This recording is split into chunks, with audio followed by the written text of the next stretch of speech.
और agreement to cell में buyer हमारा ओनर नहीं होता। चलिए मुझे एक बात बताइए, आप क्या आपने कभी अपनी शर्ट स्टिच करवाई है टेलर से, या पैंट या वॉटेवर?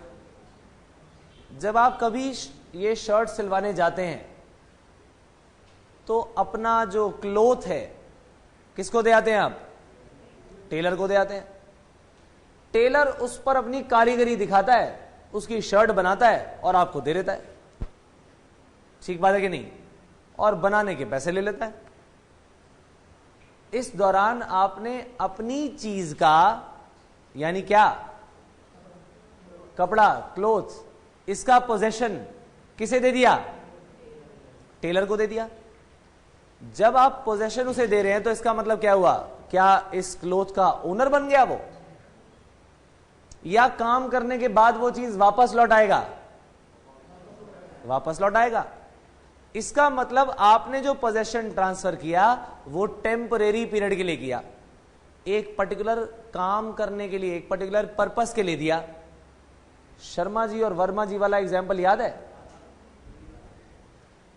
जिसमें शर्मा जी ने वर्मा जी को अपनी कार दे दी थी और कहा था कि इसे हाईवे पर मत लेकर जाना। ठीक बात है कि नहीं? वो केस किस चीज का था? बेलमेंट का। जब आप अपनी चीज किसी और को यूज करने के लिए या कुछ काम करने के लिए फॉर द टाइम बीइंग देते हो, पोजेशन देते हो, ओनरशिप नहीं, ये कहलाती है बेलमेंट। अब जरा मुझे बताइए, सेल अगर मैं कर दूं, इस मार्कर की अगर सेल कर दी जाए, तो जिसे मैंने इसे सेल किया, क्या वो इसका ओनर नहीं बन जाएगा? वो इसका ओनर बन गया। क्या बेलमेंट की तरह इसमें सिर्फ पोजेशन ही गया है या ओनरशिप भी चली गई? ओनरशिप भी चली गई। दोनों में खास बात है कि आपकी जो पोजेशन है, बेलमेंट तो इमीडिएटली हो जाता है, बेलमेंट में जैसे ही बेल किया वैसे ही पोजेशन चला गया। लेकिन सेल में कई बार ओनरशिप चली जाती है और पोजेशन बाद में जाता है। कब होता है ऐसा? ओनरशिप तो चली गई लेकिन पोजेशन बाद में जाएगा। यानी कभी अगर बायर कहे जी मुझे डिलीवरी अभी नहीं चाहिए, मैं तो 2 दिन बाद लेकर जाऊंगा, इसका मतलब ओनरशिप तो चली गई लेकिन अभी पोजेशन उसके हाथ से नहीं गया। सो डिफरेंस क्या हुआ? बेलमेंट में पोजेशन इमीडिएटली जाता है और सेल में पोजेशन हो सकता है अभी चला जाए और हो सकता है वो बाद में जाए। क्या सेल में गुड्स को रिटर्न करना पड़ता है? एक पर्सन ने मुझसे खरीदा, ले गया, 2 दिन बाद में उसे कॉल कर रहा हूं, हाँ जी वो वापस दे जाओ मुझे, क्या ऐसे कह सकते हैं हम? सेल में ले जाने के बाद हम उससे वो चीज वापस नहीं मांग सकते। जबकि बेलमेंट में अगर मैंने वो गुड्स उसे बेल की हैं तो काम पूरा हो जाने के बाद, काम पूरा हो जाने के बाद क्या किया जाएगा? वो उसे वापस देना पड़ेगा। बेलमेंट जब शर्मा जी ने की थी, हमने 2 पॉइंट सीखे थे।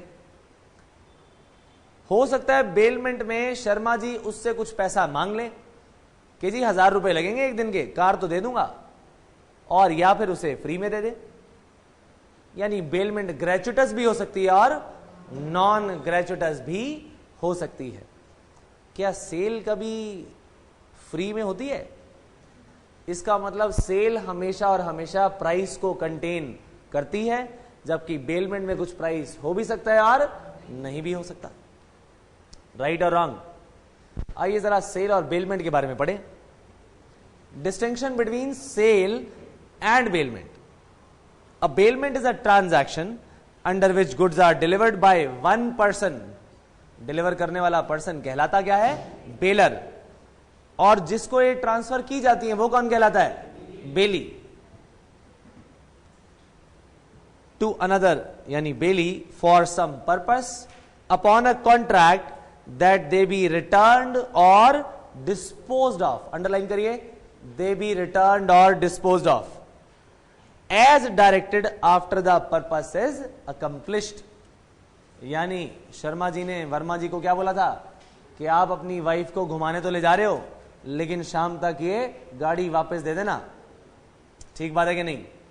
और टेलर से क्या कहा था, इसको स्टिच करके पर्पस पूरा होने के बाद मुझे वापस लौटा देना, राइट।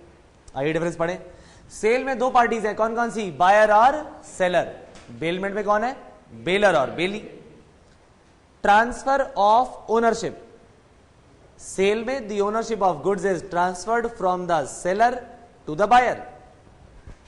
लेकिन बेलमेंट में क्या जाता है, only possession of goods is transferred from the bailer to the bailee and not the ownership. अब बात करेंगे ट्रांसफर ऑफ पोजेशन की। भाई पोजेशन ऑफ गुड्स मे और may not be transferred immediately. Sale में तो हो सकता है पोजेशन अभी दे दिया, हो सकता है हमने पोजेशन बाद में दिया, बट बेलमेंट में possession of goods is immediately given to the bailee at the time of contract. ठीक बात है या नहीं, उसी वक्त ये दे दिया जाता है। रिटर्न ऑफ गुड्स, सेल में गुड्स रिटर्न नहीं करनी पड़ती, जबकि बेलमेंट में करनी पड़ती है। कंसिडरेशन हमेशा और हमेशा सेल में होती है, बेलमेंट में हो सकता है हो सकता है ना हो, यानी वो ग्रेजुएटस भी हो सकती है, जहां सेल के लिए, जहां बेलमेंट के लिए कोई कंसिडरेशन नहीं चाहिए, जबकि नॉन ग्रेजुएटस में कंसिडरेशन चाहिए। यूज ऑफ गुड्स, अच्छा क्या आप गुड्स को बेचने के बाद, जैसे आप एक सेलर हो, आपने जीन्स बेची, बायर को बोल दिया आपने, हाँ जी मंडे वेंसडे फ्राइडे को नहीं पहनोगे आप इसे, क्या बोल सकते हो।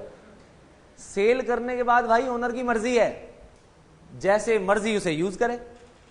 लेकिन जब आप गुड्स को बेल करते हो तो आप बेली को बता सकते हो, जैसे कि शर्मा जी ने वर्मा जी को बताया था क्या, कि हाईवे पर मत लेके जाना इसे। इसका मतलब यहां पर यूज ऑफ गुड्स की कंडीशन बताई जा सकती है। चलिए क्वेश्चन नंबर 1 जल्दी बताइए।